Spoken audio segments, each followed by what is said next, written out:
Bapak Ibu, saudara-saudari, opa-oma, adik kakak yang terkasih dalam Kristus.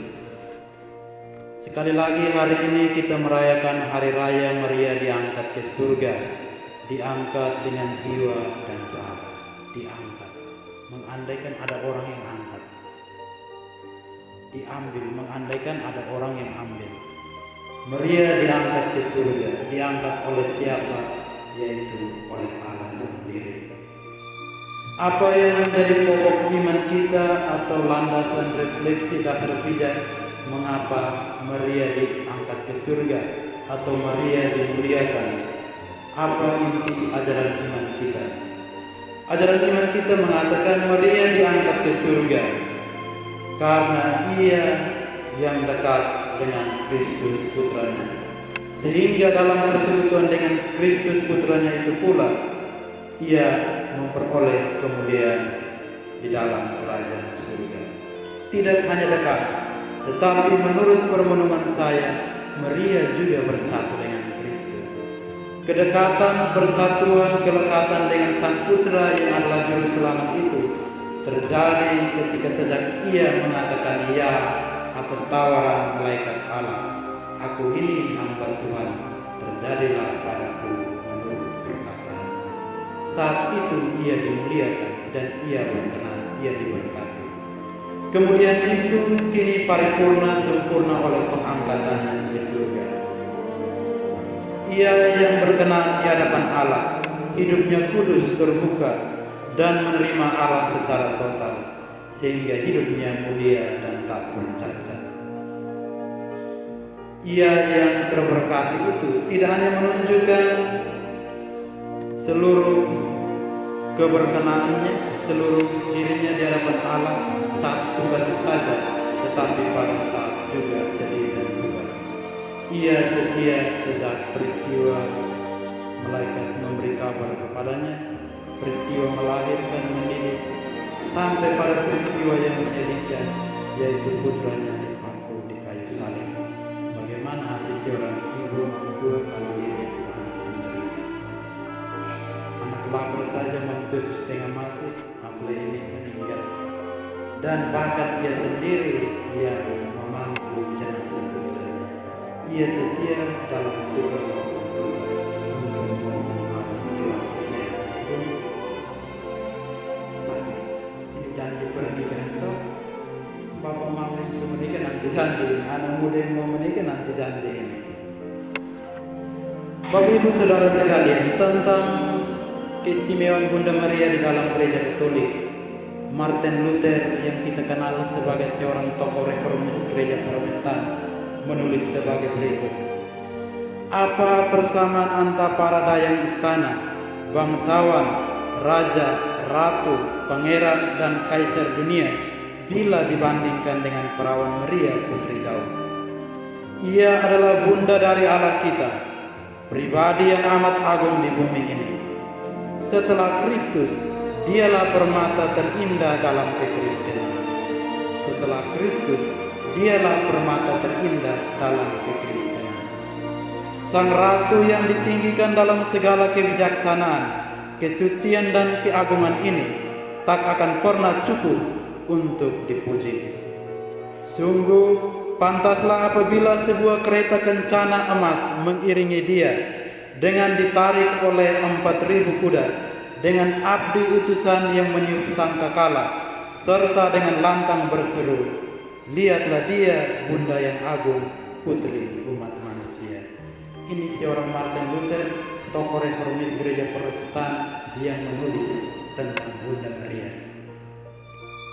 Setelah Kristus, dialah permata terindah kedua di dalam kekristenan. Apalagi ditulis, segala kesucian, kebijaksanaan, keagungan ini tak akan pernah cukup untuk dipuji.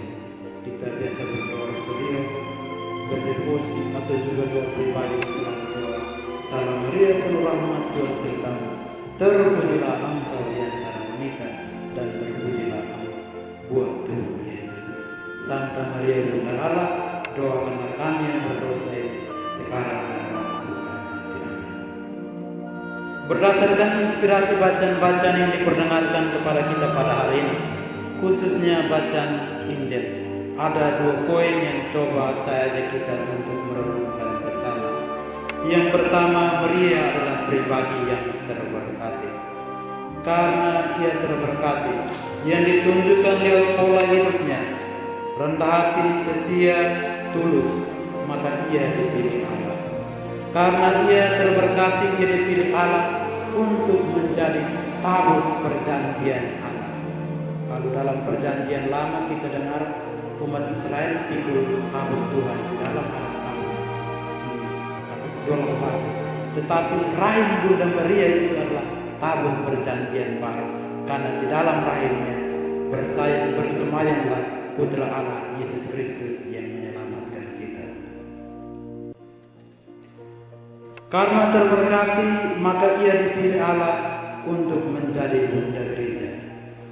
Bunda Maria itu gambaran gereja yang sempurna. Kita kenal gereja Pesiara yang kita semua yang masih terputar di dunia ini, gereja Pesiara. Ada gereja penyucian, mereka yang meninggal tapi ada dalam api penyucian.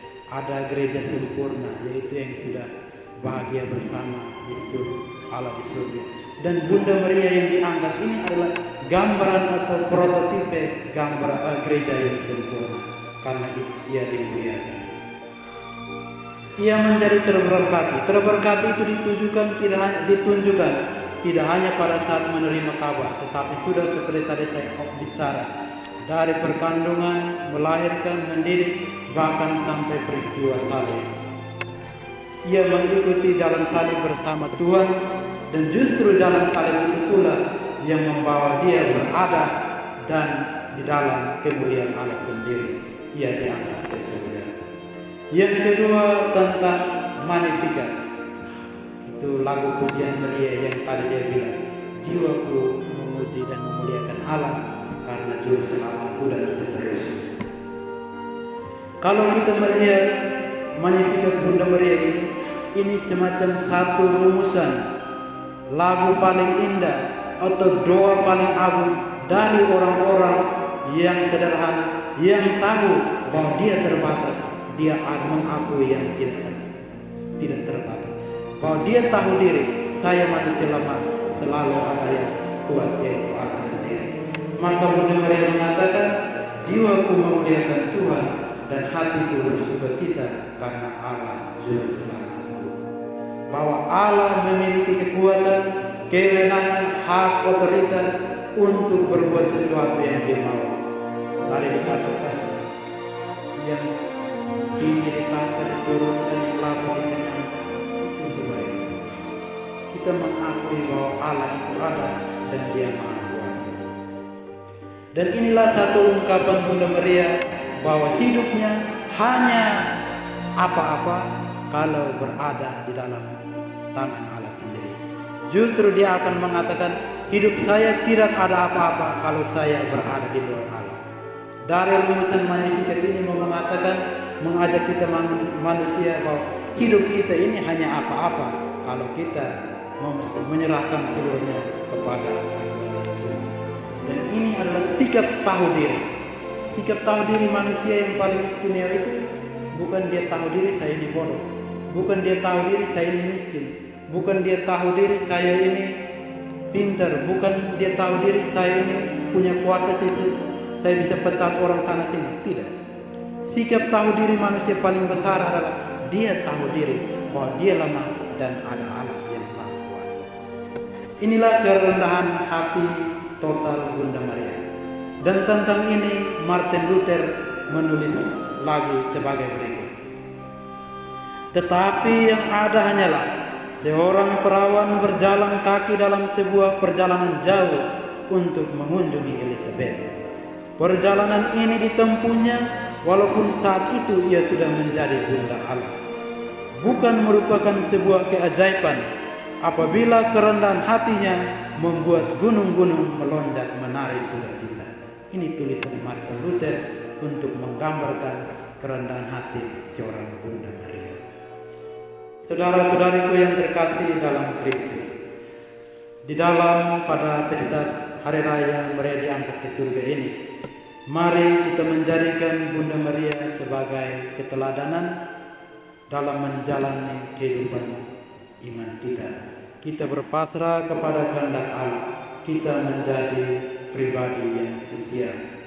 Kita berjuang untuk tetap berdiri, berjalan bersama Allah di dalam situasi suka maupun duka. Otomatis kita pun dimuliakan. Dan jangan lupa, mintalah, doalah bersama Bunda Maria. Salam Maria penuh rahmat, Tuhan sertamu. Terpujilah engkau di antara wanita, dan terpujilah buah tubuhmu Yesus. Santa Maria Bunda Allah, doakanlah kami yang berdosa ini, sekarang dan waktu kami mati. Amin. Kita meminta doanya karena Dia sudah mulia di surga, supaya Dia berdoa kepada Allah untuk keselamatan kita yang masih berada di dunia ini. Dalam nama Bapa dan Putra dan Roh Kudus. Amin.